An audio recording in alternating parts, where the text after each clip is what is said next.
Bismillahirrahmanirrahim. Pak Hadi akan ulang materi sekarang. Nih materi semester 2 bab pertama adalah tentang relativitas.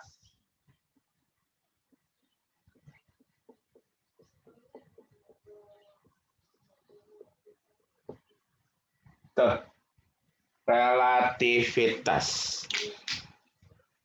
Cuma yang dibahas di SMA itu adalah relativitas khusus.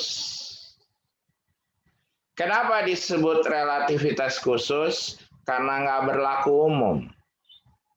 Jadi relativitas khusus adalah relativitas yang membahas benda-benda dengan kerangka acuan inersial. Pak Hadi ulang, relativitas khusus adalah bahasan fisika yang membahas tentang benda-benda dengan kerangka acuan inersial. Apa itu kerangka acuan inersial? Kerangka acuan inersial adalah kerangka acuan yang diam atau bergerak lurus beraturan. Jadi kita akan membahas relativitas khusus, yaitu bahasan fisika yang membahas benda-benda bergerak dengan kecepatan tinggi, tapi pengamatnya atau acuannya adalah inersial, benda diam, acuan diam atau GLB. Jadi kalau Pak Hadi ini adalah ukuran, kemudian ini kecepatan. Fisika klasik itu adanya di sini. Ini fisika klasik. Artinya apa fisika klasik? Fisika klasik membahas benda-benda yang ukurannya gede, ukurannya besar, kecepatannya rendah. Relativitas nih fisika relativistik, atau nanti kita sebutnya sebagai fisika modern. Kalau tadi disebut klasik, nih fisika modern, itu adalah fisika yang membahas bendanya ukurannya besar, jadi di atas, tapi kecepatannya tinggi. Lalu kalau benda kecil, kecepatan rendah, ini bahasanya fisika kuantum.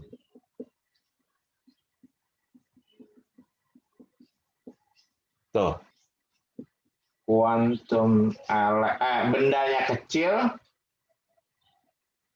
kecepatannya tinggi. Itu bahasan kuantum elektrodinamik, gitu ya. Paham sampai sini, nak? Nah, sekarang kita beralih dari fisika klasik ke fisika modern. Kenapa relativitas sebagai pembatas atau sebagai awal kita masuk ke fisika modern? Karena paradigma yang ada di fisika berubah total. Apa itu? Awalnya di fisika klasik kita menganggap waktu, massa, panjang, energi itu adalah besaran-besaran yang mutlak. Maksudnya mutlak, benda itu diukur oleh orang yang bagaimanapun nilainya sama. Artinya, Pak Hadi lagi diam, nimbang. Nimbang apa? Nimbang benda. Terbaca 5 kg massanya. Ketika Pak Hadi bergerak, Pak Hadi nimbang benda yang sama, pasti didapatkan angka yang sama. Ingat ya, bendanya kerangka acuan inersial, bukan kerangka acuan yang non inersial yang punya percepatan. Enggak, ini enggak punya percepatan. Jadi massa sama buat benda yang diam, buat orang yang diam atau buat orang yang bergerak. Jadi orang itu sebagai acuan. Apalagi panjang. Pak Hadi punya pulpen. Pak Hadi ukur pulpen itu. Ternyata panjangnya 20 cm. Dah, Pak Hadi bergerak, naik pesawat terbang. Iseng, karena udah kelamaan di dalam pesawat, iseng. Punya penggaris, pulpennya tadi ada. Pak Hadi ukur lagi. Maka panjangnya tetap 20 cm. Itu artinya massa, panjang, waktu, energi itu mutlak. Tiba-tiba dengan postulat Einstein, jadi yang penggagas relativitas khusus itu Einstein, semuanya jadi relatif, yang tadi mutlak. Kenapa? Karena menurut Einstein, yang mutlak hanya kecepatan cahaya. Jadi semuanya harus berubah. Paradigma ilmuwan yang belajar fisika berubah total. Karena orang nggak mau berubah sifat alamiah makhluk hidup, itu adalah nggak mau berubah. Susah berubah. Orang-orang yang mau berubah adalah orang-orang yang punya energi tinggi. Maka dari itu, wajar kalau ilmuwan sebagian besar pada masa itu bereaksi dengan sangat keras atas perubahan ini. Menyaksikan. Enggak. Sampai ditemukan bukti-bukti yang sangat kuat, baru orang mau berubah. Persis saat perubahan konsepsi manusia tentang cahaya. Awalnya orang menganggap cahaya adalah rambatan partikel kecil karena dikemukakan oleh Newton. Kemudian Christian Huygens menolak anggapan bahwa cahaya adalah rambatan partikel kecil. Enggak, cahaya adalah gelombang. Nah, itu juga gejolaknya cukup besar, tapi tidak sebesar gejolak relativitas ini. Oke, nah itu pengantarnya. Kenapa begitu? Kita mulai. Jadi ini Pak dihapus. Ya. Relativitas biasanya diletakkan setelah bahasan gelombang elektromagnetik. Nah, diulang. Relativitas, yang mau ke toilet silakan. Relativitas biasanya diletakkan setelah bahasan gelombang elektromagnetik. Kenapa? Karena gelombang elektromagnetik ini awal munculnya perdebatan sengit, sehingga teori relativitas muncul. Kalau kamu masih ingat, salah satu sifat gelombang elektromagnetik adalah merambat tanpa butuh medium. Artinya, gelombang elektromagnetik bisa merambat di ruang hampa. Ini perdebatannya cukup panjang sampai didapatkan kayak begitu. Kenapa? Karena ratusan tahun orang sudah menganggap yang namanya gelombang merambat butuh medium. Tiba-tiba Maxwell mengutarakan teori gelombang elektromagnetik bahwa dia bisa merambat tanpa medium. Ditolak oleh banyak orang. Nah, Maxwell, di antara gelombang elektromagnetik kan cahaya. para ilmuwan yang mendukung bahwa gelombang elektromagnetik bisa merambat tanpa medium, dia mengungkapkan gini, tuh salah satu gelombang elektromagnetik kan cahaya. Cahaya dari mana? Dari bintang atau dari matahari? Bintang terdekat kan matahari. Merambat ke bumi. Di antara bumi dan matahari nggak ada medium. Ruang hampa. Nah, itu penjelasan oleh orang-orang yang mendukung gelombang elektromagnetik merambat tanpa butuh medium. Seperti biasa, pengetahuan baru, pemahaman baru pasti selalu langsung bereaksi, ditolak. Enggak, kita aja yang belum tahu teknologinya. Jadi belum berhasil mengamati bahwa sesungguhnya ada medium di antara bumi dan matahari. Karena kita belum bisa mengamati, ya sudah ada suatu zat yang orang-orang kimia biasa tahu, namanya ether. Ether itu punya karakteristik, punya sifat, tidak berbau, tidak terlihat karena dia gas, tidak berwarna, jadi nggak bisa diamati. Jadi orang-orang mengusulkan, mungkin ada ether alam antara bumi dan matahari, sehingga gelombang elektromagnetik, sehingga cahaya bisa sampai ke bumi. Wah, bereaksi lagi atas usulan itu. Nggak mungkin ada ether alam. Kenapa?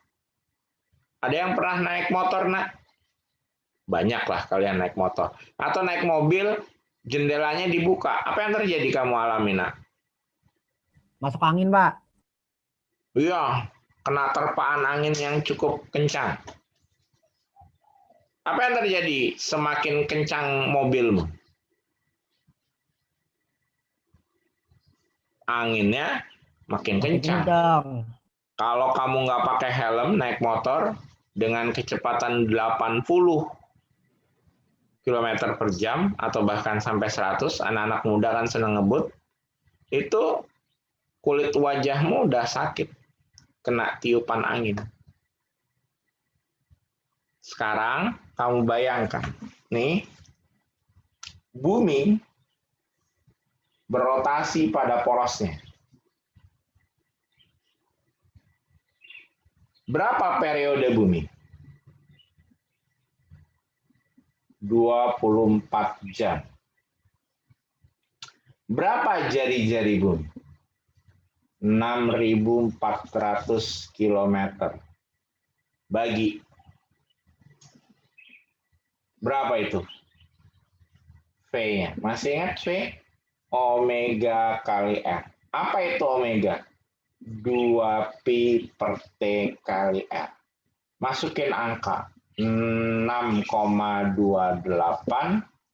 6.400 per 24 jam. Ini kilometer. Kalau kamu hitung nanti, hasilnya kira-kira mendekati 1.700 km per jam. Nih,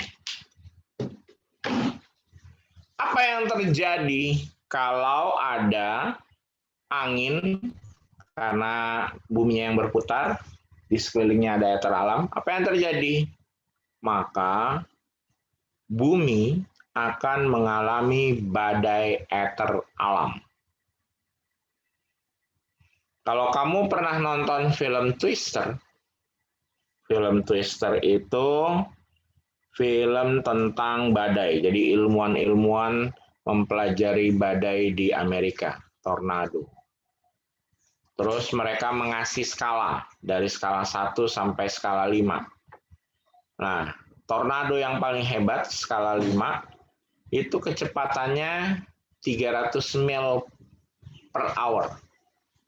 Kalau 1 mil darat itu 1,6, 1 mil laut 1,8, maka 1 mil darat 1,6 kali 300, sekitar 480. Kalau 1,8 kali 540.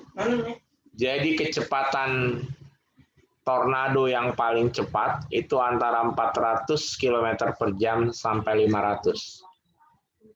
Dengan tornado kecepatan segitu saja, kalau kamu nonton di film Twister, sapi keangkat terbang, rumah terbang, traktor pun terbang, bus terbang. Maka kamu bisa bayangkan angin ether alam menyapu bumi dengan kecepatan 1.700 km per jam. Maka nggak mungkin ada gunung, nggak mungkin ada kehidupan di permukaan bumi. Karena semuanya bakal terbang ke bawah ether alam. Jadi usulan orang-orang yang mendukung bahwa gelombang merambat butuh medium, maka maksain diri dengan teori ether alam terbantah. Nah, mereka minta penjelasan. Ya udah, nggak mungkin gelombang merambat tanpa medium. Pasti ada sesuatu.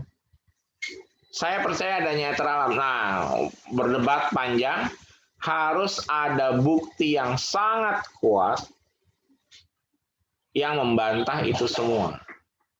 Ada ilmuwan namanya Michelson dan Morley. Ini melakukan percobaan. Michelson Morley. Ini 1.100 kan nih? Oke. Percobaan Michelson Morley mau membuktikan ether alam itu ada apa enggak. Gimana? Dia rancang percobaan gini. Nih ada setengah cermin dan setengah lensa. Kemudian ini sumber cahaya. Sampai ke sini. Ada yang dipantulkan. Nah, di sini dipasang pemantul lagi, balik. Nah, ini dipasang sensor. Ada juga yang gini.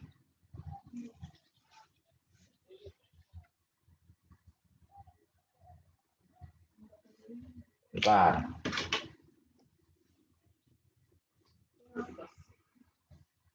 Ini dipasangi cermin. Di sini dipasangi cermin juga. Ini, gitu. Ini sumber cahaya gitu. Ada yang ke sini, mantul. Nih, sensornya di sini. Terus ada yang nembus ke sini, mantul. Gini. Jadi kalau ini titik A, ini B, ini C, ini D sensornya. Cahaya ada yang melewati lintasan.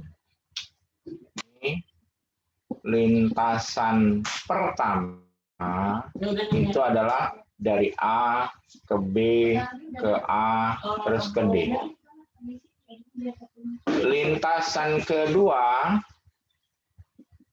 itu adalah dari A ke C ke A terus ke D. Ini semua sengaja jaraknya dirancang sama. Nih ke sini L, ke sini juga L gitu. Maka nih di sini terus ingat bumi tadi berputar pada porosnya. Nah, ini adalah arah gerak bumi. Nih, kecepatan bumi. Bumi. Ini kecepatan cahaya. Tuh.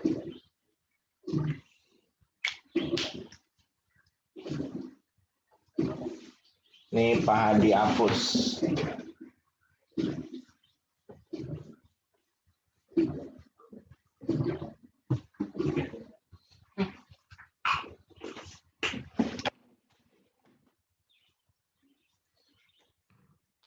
Nah, kalau waktu melintasi lintasan 1 T1, lintasan 2 T2,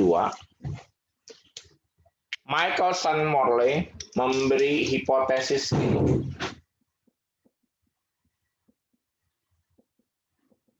Kalau T1 sama dengan T2, berarti hipotesis pertama, ether alam tidak ada.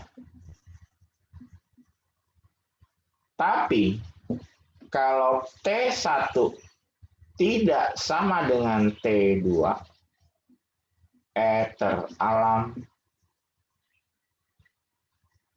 ada. Karena kecepatan cahaya sangat tinggi, maka nggak bisa diukur pakai stopwatch. Maka D itu adalah sensor. Sensor untuk melihat apakah waktunya sama atau enggak. Pak, prinsip kerja sensornya gimana, Pak? Gampang. Ingat bahwa cahaya adalah gelombang, kan? Gelombang elektromagnetik. Apa salah satu sifat gelombang? Berinterferensi. Jadi, dua cahaya yang lewat lintasan 1 dan lintasan 2, kalau T1, T2-nya sama, maka nanti gelombang dari lintasan 1 dan lintasan 2 akan sefase. Karena kalau sama, berarti beda fasenya 0. Kalau sefase, ingat bahasan interferensi, akan terjadi interferensi maksimum. Nah, tinggal diamati di sini. Sensornya mengamati. Interferensinya apa? Kalau interferensi maksimum, bisa dipastikan dia sama waktunya.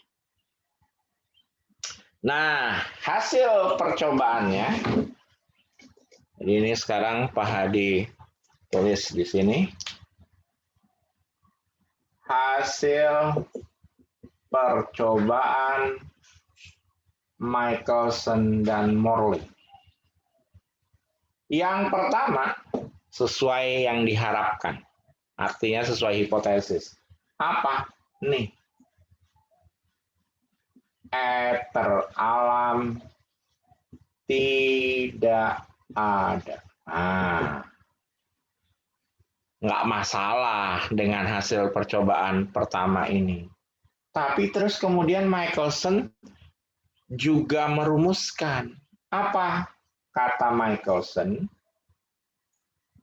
Kecepatan cahaya sama bagi tiap pengamat.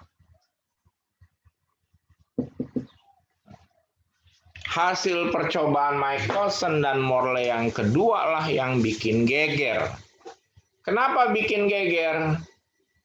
Karena yang namanya kecepatan itu adalah besaran relatif. Lah, ini tiba-tiba ada kecepatan cahaya sama bagi tiap pengamat. Berarti kan kecepatan cahaya mutlak. Ingat tadi di awal, di pembukaan, di pengantar Pak Hadi bilang, terjadi perubahan paradigma. Orang menganggap awalnya besaran-besaran yang mutlak, apa aja tadi?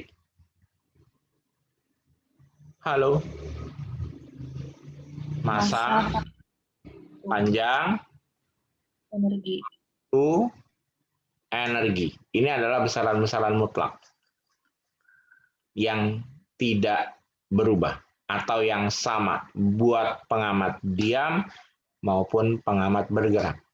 Tapi tiba-tiba enggak.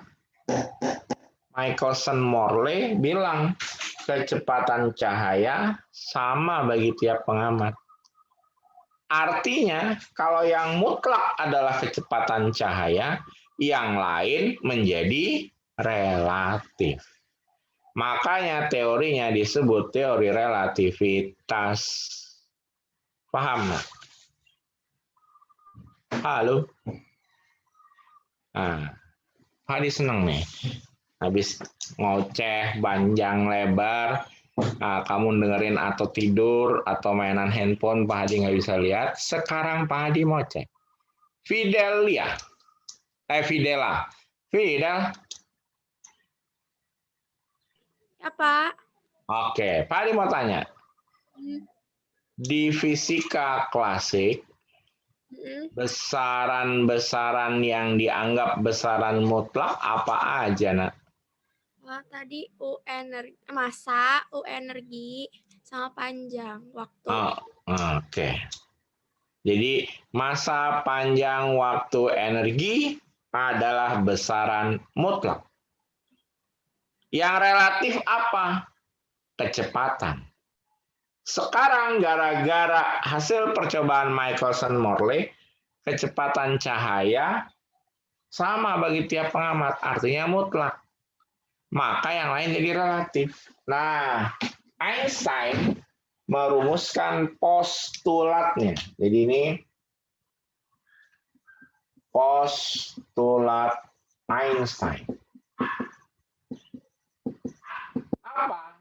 Yang pertama, masih mempostulatkan hasil percobaan Michelson-Morley. Kecepatan cahaya sama bagi tiap pengamat. Cuma Einstein menambahkan. Dan tidak ada kecepatan melebihi kecepatan cahaya. Tuh. Nah, ini Pak Hadi hapus yang sebelah sininya. Terus postulat Einstein yang kedua. Ini hukum-hukum fisika berlaku sama atau tetap berlaku untuk kerangka acuan inersia. Jadi Einstein bilang, nggak ada perubahan buat hukum-hukum fisika untuk kerangka acuan inersia. Kalau gaya F sama dengan M kali A, ya F sama sigma F ya M kali A juga. Gitu. Kalau momentum adalah massa kali kecepatan, ya momentum massa kali kecepatan juga. Nah, sekarang baru kita bahas ini. Yang pertama, relativitas penjumlahan kecepatan. Pak, katanya kecepatan mutlak. Iya, cuma kecepatan cahaya yang mutlak. Yang lain enggak. Kenapa harus dibahas secara khusus? Iya, karena ada kata-kata tidak ada kecepatan melebihi kecepatan cahaya. Berarti kecepatan cahaya paling tinggi. Jadi harus dibatasi. Nih, Pak Hadi beri ilustrasi. Kalau klasik, fisika klasik, VAB itu adalah VAO min VBO. Atau boleh juga pakai penjumlahan. VAB VAO plus VOB. Jadi kalau pakai minus, acuannya sama-sama O. Tapi pakai plus nih, plus, kalau acuannya beda. Yang ini AO, ini OB. Apa itu VAB? VAB adalah kecepatan A menurut B. VAO berarti kecepatan A menurut O.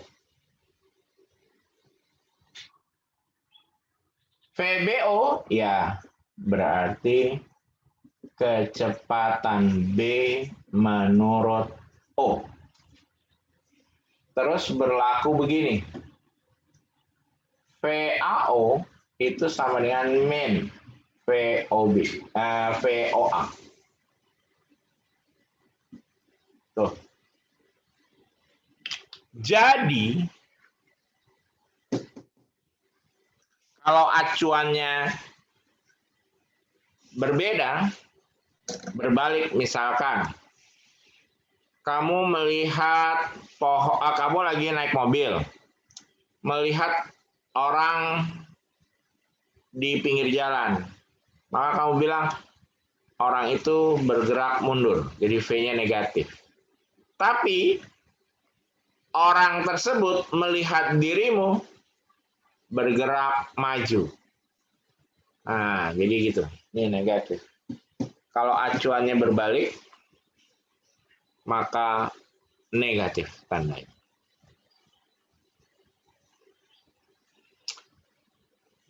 Ini udah di capture. Sebelah kiri bisa Pak Hadi hapus, nak. Nah, relativitas penjumlahan, jadi relativistik nih. Yang relativistik ada koreksi dikit. VAB itu berarti VAO min VBO per 1 min AO kali BO per C kuadrat. Atau VAB tadi VAO plus VOB per 1 plus AO OB C kuadrat. Pak, pakai yang mana? Terserah. Dua-duanya boleh. Ya, dua-duanya boleh. Oke, kecoal ya, nak? Halo. Siap kecoal? Coal pertama, ditulis. Coal pertama. Nah, ini tentang pesawat luar angkasa nih. Sudah? Coal pertama. Pesawat penjelajah bintang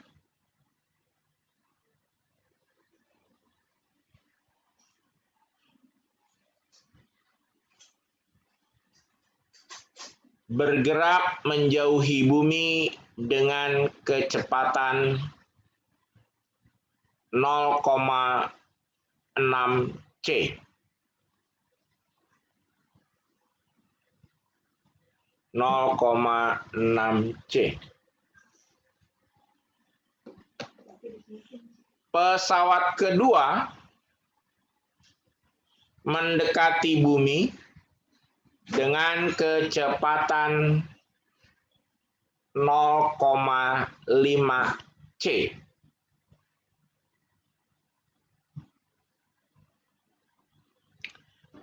Berapakah kecepatan pesawat pertama menurut pilot pesawat kedua?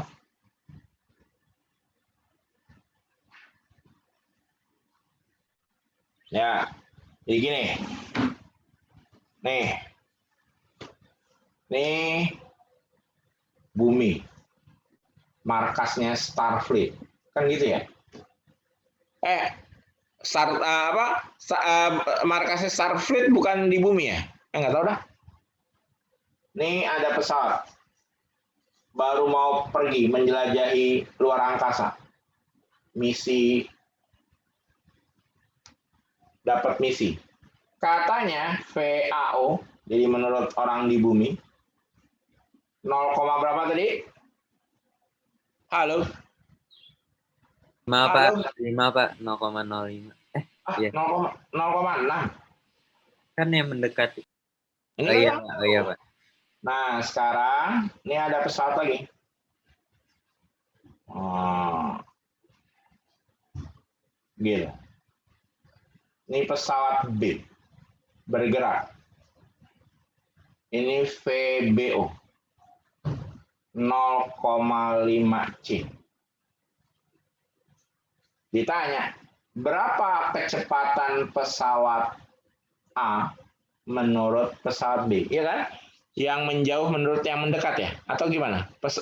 Pilot pertama, kedua, atau kedua ke satu? Coba baca ulang, nak. Kedua, Pak. 2-1. Kedua ke satu, berarti BA.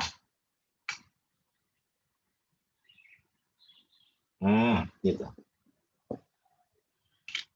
Kalau kamu pakai penjumlahan klasik biasa, ini Pak dihapus ya.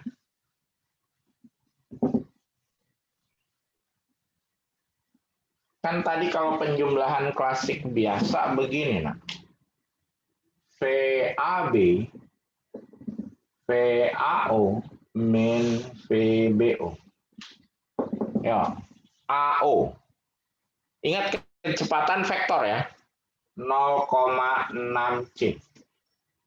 BO min 0,6. Minus ini dari rumus, kalau minus yang ini dari arah. Berarti berapa tuh? Gini ya. 1,1 C. Ini VAB.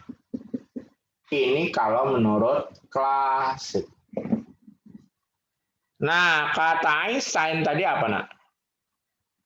Tidak ada kecepatan melebihi kecepatan cahaya. Maka ini harus dikoreksi. Gimana cara ngoreksinya? No, kayak gitu. Ya. Jadi VAB adalah VAO min VBO per 1 min AO BO C kuadrat. Masukin angka. Berapa VAO? Kayak tadi, 0,6 C.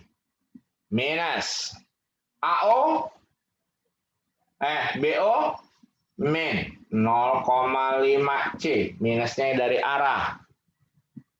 Per 1 min 0,6 C. Ini punyanya AO. Punyanya BO, min 0,5 C. Per C kuadrat. Ayo, sederhanain, nak. Berapa itu, nak? Halo. 1,1 C per berapa? 1,3. Coba hitung, nak. Berapa, nak? 1,1 bagi 1,3. Pakai kalkulator aja biar cepat.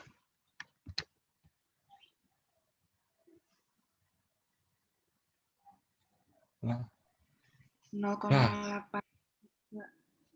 0,8 berapa, nak? 84. 84. Nah, gitu. Paham sampai sini? Ya, Bisa soal kedua? Pesawat ruang angkasa alien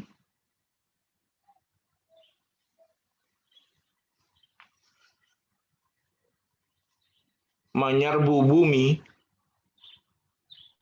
bergerak dengan kecepatan 0,8 C.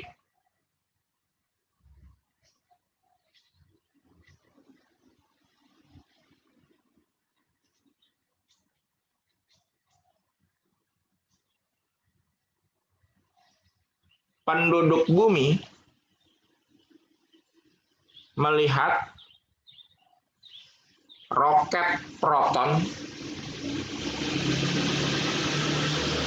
keluar dari pesawat tersebut dengan kecepatan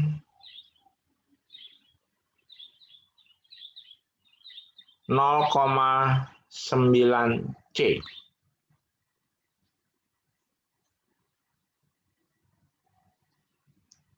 Berapakah kecepatan roket roket Proton menurut pilot pesawat alien tersebut. Ada pesawat alien mendatangi bumi. Orang bumi udah panik sih, karena ini orang bumi. Ini ada pesawat alien gitu. Dia bergerak mendekati bumi, menyerbu bumi. Ini A dengan 0,8 C. Penduduk bumi melihat nih,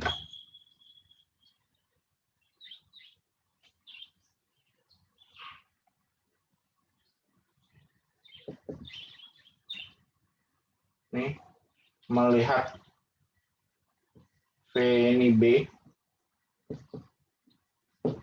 0,9 C. Nah, ditanya, sebenarnya roket itu menurut pilotnya berapa sih kecepatannya? Ayo, gimana jadinya? Ya, VBA sama dengan, mau pakai plus, mau pakai min? Halo? Halo? Plus saya, Pak. Nah. Ya, pakai min boleh.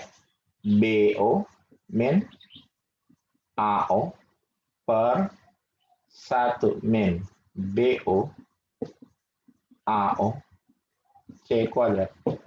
Ganti. Ya, berapa nak?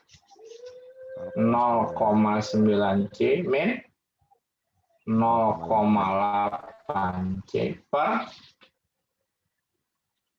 1 min. Ya, 0,9 C 0,8 C per C kuadrat. Jadi 0,1 per bawahnya berapa tuh? 28 ya? Iya. C. Berapa tuh 0,1 bagi 0,28? Ayo hitung. Berapa nak? 0,357. 357 ya, 36 ya. Berikutnya, sekarang yang B. Relativitas massa.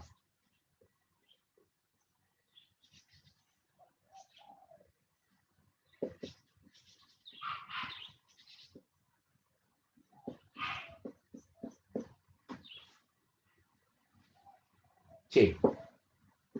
Relativitas panjang.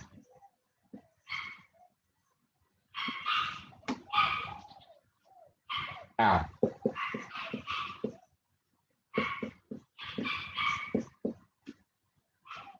D. Relativitas waktu.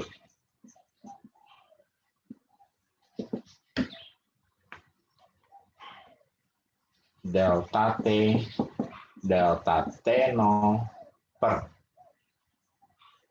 1 min V kuadrat C kuadrat. Berikutnya, E. Relativitas energi dan momentum.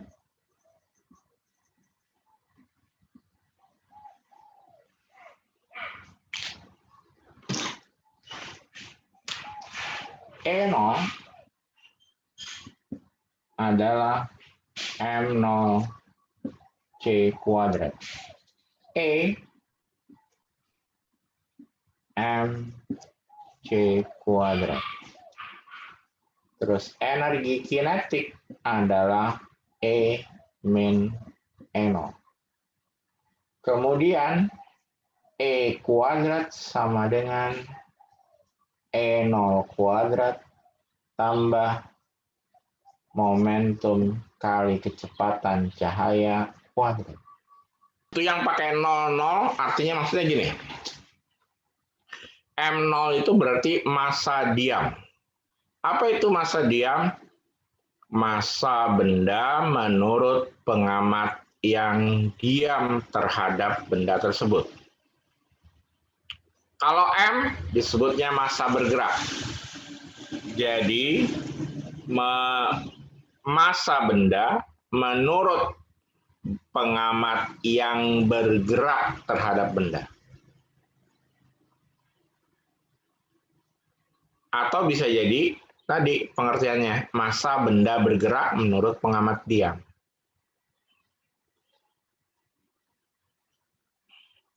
L0 juga gitu. L0 adalah panjang benda menurut pengamat yang diam relatif terhadap benda. Kalau yang nggak pakai 0 berarti panjang benda bergerak. Atau disebutnya panjang benda menurut pengamat yang relatif bergerak terhadap benda.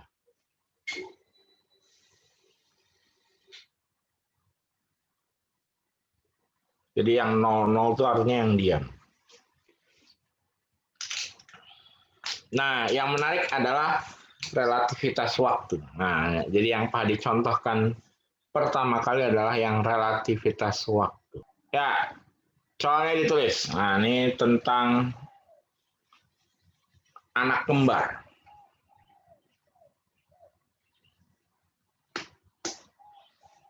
Ditulis, siap? Oke.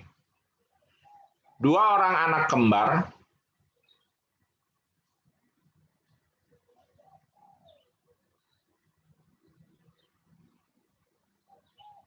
Sheila dan Sally. Saat mereka merayakan ulang tahun yang ke-10,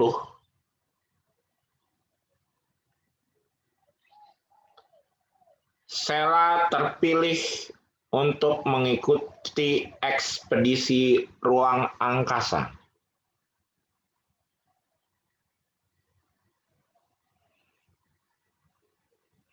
Bergerak dengan kecepatan konstan 0,8 C.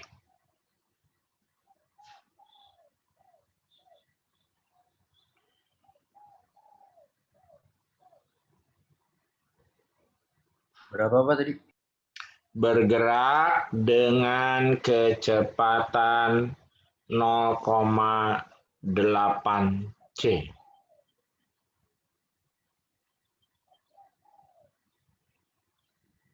Saat Sally merayakan ulang tahun yang ke-40, Sheila kembali dari petualangannya, dari ekspedisinya.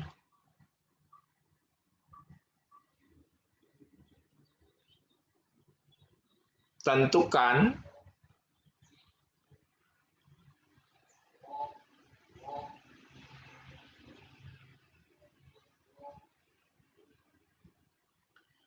usia Sheila menurut dirinya sendiri.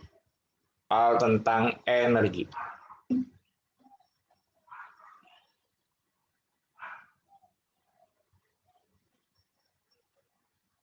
Sudah? Siap? Sebuah benda bergerak dengan kecepatan mendekati kecepatan cahaya.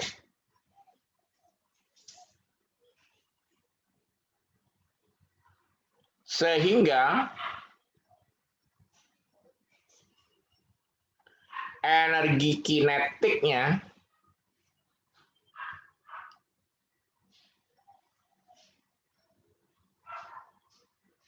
seperempat energi diamnya.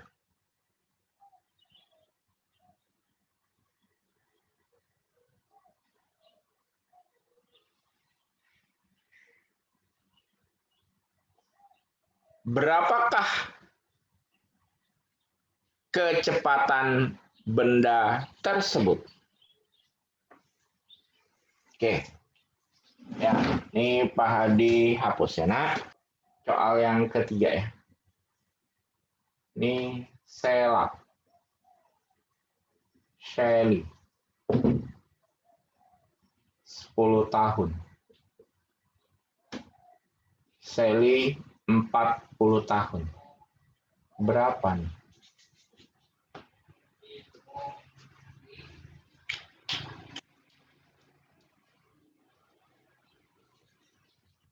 Sudah, Nak?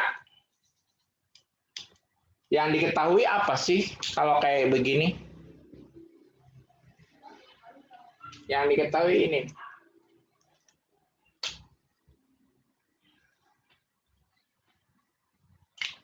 Ini tuh apa? Ini tuh tidak lain adalah delta T. Karena si Shelly akan menganggap usia Sheila, ya, Pak diulang. Shelly menganggap usia Sheila sama dengan usianya. Kenapa, Nak? Halo? Kenapa Shelly menganggap usia Sheila sama dengan usianya? Kembar, Pak. Kembar. Iya, kembar. Jadi ini delta T. Jadi, Sheila menurut dirinya sendiri itu adalah delta T0. V-nya si Sheila berapa, Nak? V-nya Sheila tadi 0,8. Masukin angkanya, Nak. Yuk. Delta T0 per 1 V kuadrat C kuadrat. Masukin angka. 30 delta T0 per 1 min. Berapa, Nak? 0,64 C kuadrat per C kuadrat. Correct. Berarti berapa tuh? 0,6 kan? Iya nggak? Betul, Nak? Halo? Berapa delta T0-nya? Tinggal kali silang. 18 tahun. Sheila bilang, usia saya baru 28. Mereka ketemu. Ya, pulang. Reunian keluarga. Si Sheila masih usia 28. Usia 28 ya kayak alumni apa ya? Daswira mungkin ya. Ya mungkin Daswira atau Pancatral. Yang satunya lagi usianya sudah 40 tahun. Sudah setengah baya. Gitu. Nih, Pak Hadi kalau bahas materi ini selalu bilang begini, Nak, kasih tahu relativitas ke mamahmu, Nak. Kalau mau awet muda, ikut ekspedisi ruang angkasa. Pak, itu usianya anggapan atau fisiknya juga terlihat seperti itu? Semuanya, fisiknya juga terlihat seperti itu. Karena ini kaitannya dengan waktu. Tubuh kita itu kan punya jam biologis. Jadi kalau jam biologisnya bilang sudah 30 tahun, ya berarti sel-selnya sudah bekerja selama 30 tahun. Jadi kulitnya juga sudah berubah, yang lain-lainnya juga berubah seperti itu. Jadi si Sela penampakan 28 tahun, si Seli penampakannya 40 tahun. Ada pertanyaan, Nak, sampai sini? Nggak ada? Nah, ini di fisika dikenal dengan istilah paradoks kembar. Oke, lanjut. Sekarang yang keempat. Waktu Pak Hadi 2 menit lagi. Yang keempat, katanya energi kinetik benda 1/4 energi diamnya. Ditanya, berapa kecepatan? Yo, masukin. Energi kinetik ngitungnya gimana tadi? E min E0. Berarti ini 1/4 E0. E min E0. Dapatlah E 5/4 E0. Oke. Terus gimana? Masukin ke persamaan E dan E0. Ayo. Gimana? Masukin. E itu tadi apa? Ini kan E pada ditulis ulang deh. 5/4 E0. Nih, MC kuadrat 5/4 M0C kuadrat. Correct. M-nya masukin relativitas massa tadi. M0 akar 1 min V kuadrat C kuadrat. Correct. Maka 1 min V kuadrat C kuadrat 4/5. Kuadratin. 1 min V kuadrat C kuadrat 16/25. Ayo. Selesaiin. 1 min 16/25 V kuadrat C kuadrat. Berapa itu, Nak? 9/25 V kuadrat C kuadrat. Dapatlah. Nah. Oke. Selesai pelajaran Pak Hadi. Berarti minggu depan kita tinggal soal. Apa? Enggak, soal bonus masih lama soalnya. Oke ya. Pak Hadi akhiri dengan hamdalah. Alhamdulillah. Assalamualaikum warahmatullahi wabarakatuh.